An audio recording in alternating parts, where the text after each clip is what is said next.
Estamos começando mais um programa Polêmica e hoje com o debate entre os candidatos à presidência da OAB Campos dos Goytacazes, 12ª subseção. Porém, por motivos particulares, o presidente da OAB, o atual presidente, o Carlos Fernando, o Guru, entrou em contato com a empresa e disse que não poderia comparecer. Esse contato foi feito via telefone na quarta-feira. O programa está sendo gravado hoje na sexta e vai ao ar na terça-feira, às 22h30, pelo canal 25 da Blue TV, Ver TV e 2 da NET. Então hoje nós estaremos aqui apenas com o candidato de oposição, o Dr. Humberto Nobre. Mas para uma questão de organização e de lisura, nós estamos também visualizando para vocês a cadeira do Guru, com o seu nome devidamente colocado, mas infelizmente com a ausência do presidente. Lembrando que não há possibilidade dessa entrevista ser feita com o presidente em separado, porque o projeto nosso é um projeto de debate e, infelizmente, devido à sua impossibilidade do comparecimento, nós daremos o horário integral ao candidato da oposição. Doutor Humberto, é um grande prazer em tê-lo aqui e eu tenho certeza que não só a comunidade, mas também a categoria profissional dos advogados ficarão felizes com as abordagens que o senhor fizer sobre as eleições da OAB desse ano. Muito obrigado pela presença. Obrigado, Cláudio, pelo convite. É muito bom estar aqui, é muito bom falar para o seu público, esclarecer algumas dúvidas, apresentar minhas propostas e o seu espaço é sempre muito bom. A primeira pergunta é, por que você quer ser presidente da OAB? Cláudio, eu sou um advogado militante, eu advogo há 20 anos. Meu pai é funcionário público aposentado, então eu tenho o maior respeito pelos funcionários públicos, porque meu pai é funcionário público. Mas há muito tempo a nossa relação já não vem tão boa, né? O funcionário público não enxerga mais o advogado como um aliado. E no acirramento do dia a dia, um salário que é pago não a contento do servidor público às vezes, está acirrando essa relação. E a gente tem que retomar isso, tem que retomar o respeito, tem que retomar essa lisura no tratamento, mas tem que retomar, sobretudo, a prerrogativa. Os advogados são investidos de uma prerrogativa, não é para que eles possam se sentir um pouco melhores que as demais classes. O advogado tem assento constitucional, né, para que ele seja uma profissão à margem das outras. O advogado tem tudo isso para que ele possa representar o seu cliente, geralmente contra o Estado ou geralmente contra alguém que detém uma autoridade maior. Então, o advogado sem prerrogativa, o advogado sem o respeito da comunidade não pode exercer dignamente a sua profissão. E é isso que me motiva a me candidatar agora. Eu acho que as prerrogativas não estão sendo respeitadas da mesma forma que já foram. Humberto, eu já participei de algumas eleições da OAB, inclusive até como candidato. E nós sabemos que uma das grandes reclamações da classe é com relação às prerrogativas. Respeito, não só com relação ao servidor, como você colocou, mas também perante o magistrado, perante os membros do Ministério Público e a Defensoria Pública. E esse debate, essa colocação da proteção do advogado é sempre colocada nas pautas dos candidatos. Mas o que você, uma vez eleito, poderá fazer de forma efetiva? Porque por sermos uma comarca de interior, muitos advogados têm receio do embate com o magistrado, do embate com o promotor, e isso possa vir a prejudicá-los nas suas ações. Como é que a OAB pode se portar para proteger, dar dignidade a esse advogado e, ao mesmo tempo, proteger na militância, no trâmite natural dos seus processos? Cláudio, só para me corrigir um pouquinho, para mim, juiz, promotor, defensor, delegado, é tudo servidor público. Para mim, eles são empregados públicos e a gente que os remunera através dos nossos impostos. Então, não faço essa distinção, eles não são, para mim, agentes políticos. Segundo, você tem muita certeza. Eu também teria muita dificuldade se tivesse que atuar na comissão de prerrogativas na vara do trabalho, onde eu tiro o meu sustento, onde eu advogo efetivamente. Eu teria dificuldade em me desapegar dos meus interesses pessoais, do meu instinto de sobrevivência, para brigar em nome de um colega. Não que eu me acovardasse nesse sentido, mas é que isso me inibe a tomar algumas atitudes que, se eu não tivesse amarras nenhuma, seriam mais fáceis. Eu não estou dizendo que ninguém vai tomar uma atitude drástica ou de forma violenta, não é isso. O diálogo é a melhor solução sempre que possível, mas a gente deixa de falar ou deixa de apresentar algumas posturas se a gente depender desse resultado. Então, uma das primeiras coisas que eu quero fazer é ampliar uma comissão de prerrogativas, criar essa comissão excluindo, né, por área de exclusão. O que eu quero dizer isso? O advogado que atua na vara do trabalho não vai ser da prerrogativa, não vai ser ele que vai ser acionado na prerrogativa da vara do trabalho, ele vai ser acionado na prerrogativa da vara federal. Porque lá ele não depende daquele atuário, ele não tem processo, ninguém pode embora ele seja da comissão de prerrogativa, ninguém pode tolir o seu exercício. Porque ele vai se apresentar como advogado militante que conhece a realidade, mas não depende daquele juiz para sobreviver. E assim com relação às demais áreas, né? Se eu tenho um advogado que milita na área criminal, eu coloco ele para ser da prerrogativa na área de direito do trabalho, e essa comissão pode atuar independente. E principalmente, saber que vai ter uma diretoria, saber que vai ter um presidente, saber que vai ter um conselho que está junto do advogado 24 horas por dia, para que a gente resgate essa valorização, para que a gente resgate essa prerrogativa. Eu acho que postura, Cláudio, é a forma mais evidente de mostrar o seu intuito.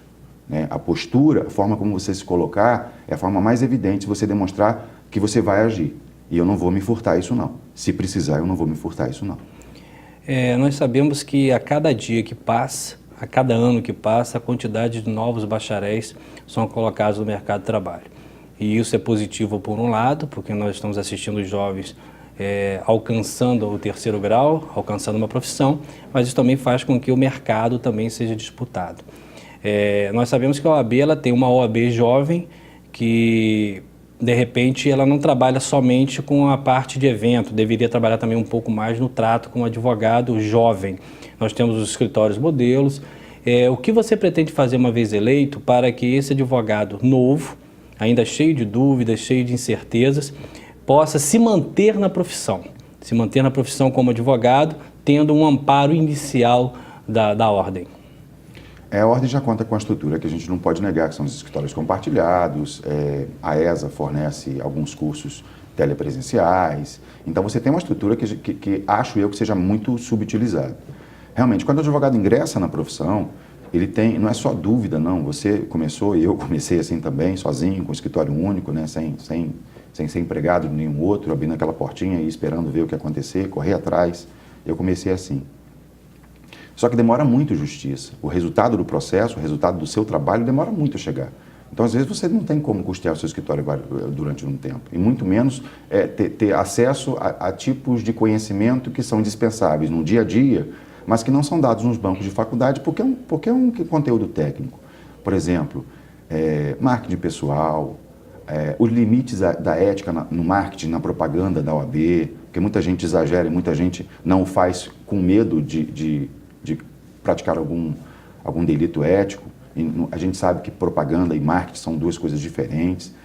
O advogado tem que saber se inserir no mercado, tem que ter dicas para isso e tem principalmente ter prática, né? Tem que ter alguém que faça isso. Então a gente quer começar um pouco antes. A OAB Nacional chegou a fazer um programa de valorização do estagiário, né? Eu sei que o resultado pode ser depois, mas esse é um processo que a gente vai tentar contemplar. Já é um embrião, já. Contemplar todas as áreas, né? Para aquele advogado que já está formando, eu quero botar cursos telepresenciais em horários acessíveis, para que ele não precise largar o escritório, de forma gratuita. Quero colocar cursos de outros saberes que ajudam ele, como oratória, como marketing pessoal. Mas para o estagiário, nessa valorização, a gente vai ajudar que muita gente já entre no mercado, tem uma dimensão do que é ser advogado.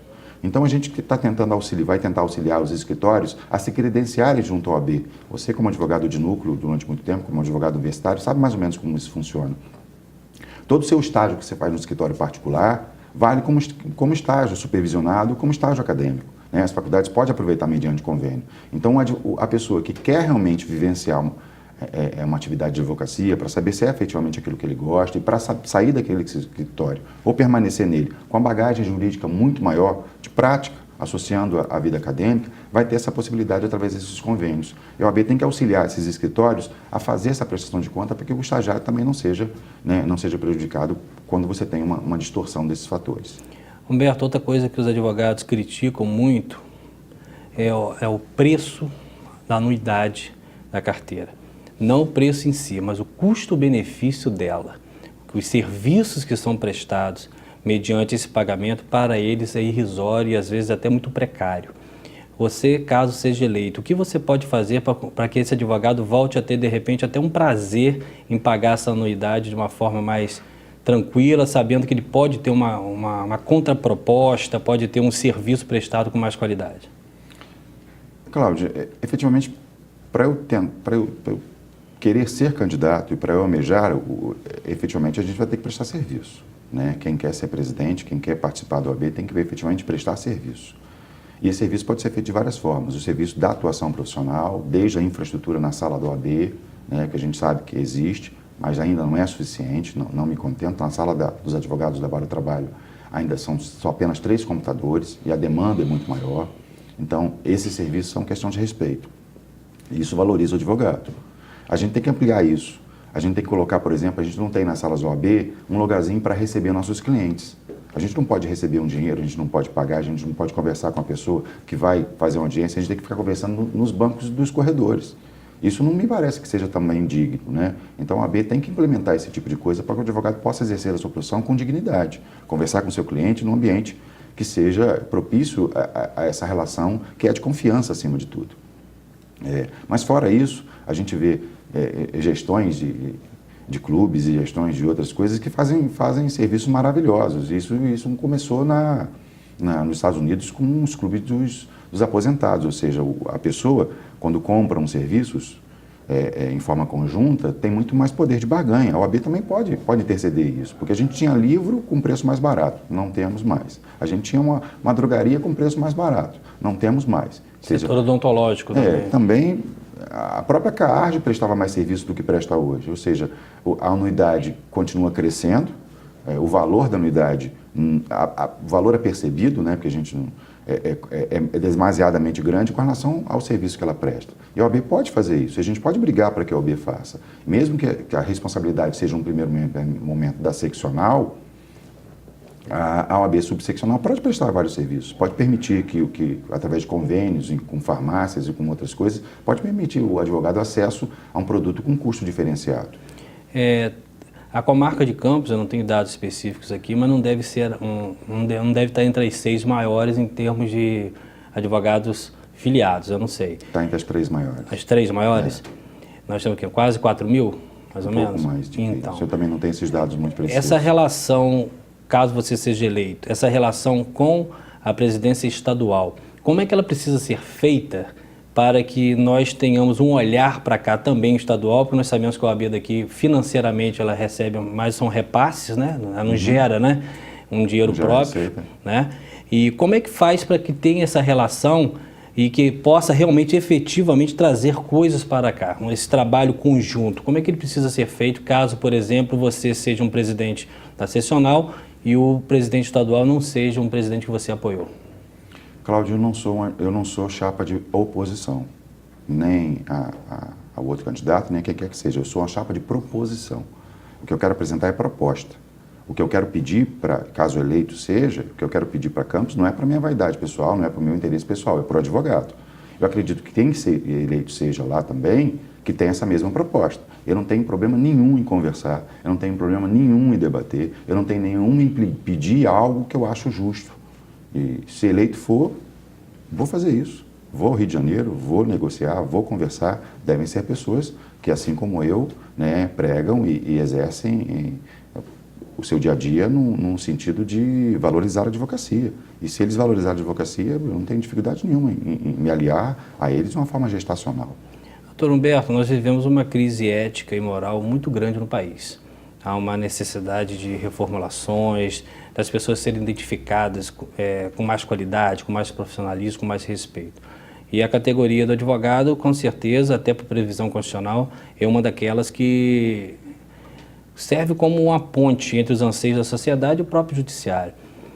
Qual a leitura que você faz desse cenário nacional aí de tanta investigação, de tanta corrupção, e como que a OAB poderia, na sua opinião, se inserir nessa discussão?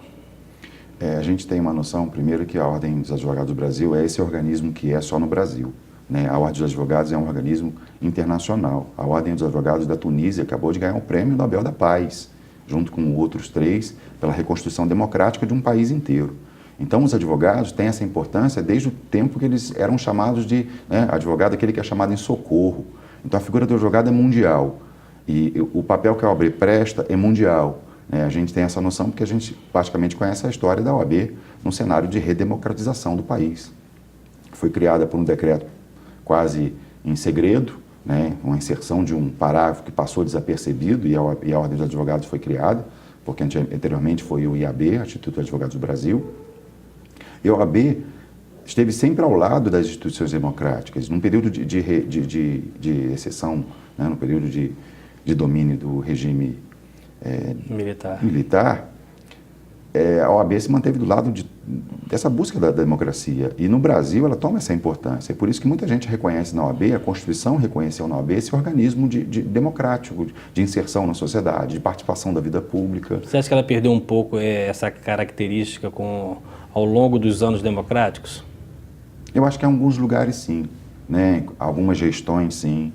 Mas a OAB discute isso no seio interno. A gente, pelo menos no dia a dia, o advogado discute muito política, né? Às vezes até de forma acirrada, mas como a gente tem sempre o prazer de discutir com um colega e no minuto seguinte as pessoas até não entendem esse processo, né? Discutir de maneira até figadal às vezes, e no minuto seguinte a gente está conversando sobre outros assuntos. E a política também é tema, né, nas salas dos advogados. Então, a gente, como profissão, discute política, porque a gente vive dela, a gente sabe que esse processo é importante. Só que a política da classe não pode ser partidária, não pode ser em prol de uma ou de outra, de outro sentido ideológico que se queira dar a um determinado comportamento. Eu acho que a OAB se insere como defensor da sociedade, ou da democracia. E nesse patamar ela tem que se inserir. Por exemplo, numa greve de professores, eu acho que a OAB tem que falar, né? Educação, não é para privilegiar A, B ou C, mas é para discutir o processo. O que está acontecendo com a educação? Por que ela chegou nesse patamar? Você tocou em um ponto importante e como a OAB ela abrange os municípios de Campos, São Francisco da Papuana, São João da Barra, Cardoso Moreira e Talva, né? E é impossível não fazer o link da OAB com os problemas também locais. Você tocou na educação, um tema muito importante. Nós temos aí, segundo dados do IDEB, por exemplo, Campos está na 90ª colocação em 92 municípios. E no IOEB, que é a perspectiva de trabalho, na 88ª posição. Então nós estamos ruins há bastante tempo. Você acha que, não é fazendo crítica a nenhuma atual gestão, de forma alguma, mas uma questão apenas pública de trabalho, você acha que a OAB poderia se manifestar um pouco mais com a preocupação desses futuros até clientes, futuros até advogados, futuros até empresários que deveriam estar sendo oriundos da escola pública? Como que você acha, qual é a leitura que você faz disso? Porque esse problema também, caso você seja eleito, vai cair nas suas mãos também, porque a educação não vai melhorar de um ano para o outro de uma forma tão rápida, né? Bom, eu conheço o secretário atual, é uma pessoa fantástica, é uma pessoa que se preocupa com a educação 24 horas por dia. É professor, efetivamente ele é professor. E eu sei que ele tem toda a boa vontade do mundo. E sei que ele trabalha muito para que as coisas aconteçam. Mas educação, eu puxando um pouco o meu lado, educação é uma questão de valorização do professor. E eu acho que esse processo aqui é um pouco lento também. Eu acho que esse processo vem há muitos anos. A gente, através da força e da luta de algumas pessoas, como o professor Federico é uma delas, professor sensacional, eu acho, mas só que o processo de valorização demora um pouco. É importante a gente discutir ele, é importante a gente falar sobre ele, né? O professor, desde o tempo que a gente é criança até o tempo da faculdade, a gente depois estuda muito e se vale dos professores que já tinham tido, é uma bandeira. Realmente o advogado tem que ficar ao lado dessas categorias profissionais. E o Conselho de Ética da OAB? Nós sabemos que ele é importante não só para separar o joio do trigo, em qualquer profissão nós temos equívocos na atuação, como também dar confiança ao cliente, que sabe que ele pode se valer da instituição quando realmente ele estiver se sentindo lesado. E eu queria saber qual a posição sua, caso eleito, na composição, no conceito que você quer dar ao Conselho de Ética. Mas você vai responder depois do intervalo. Estamos aqui com o Dr. Humberto Nobre, daqui a pouco a gente volta.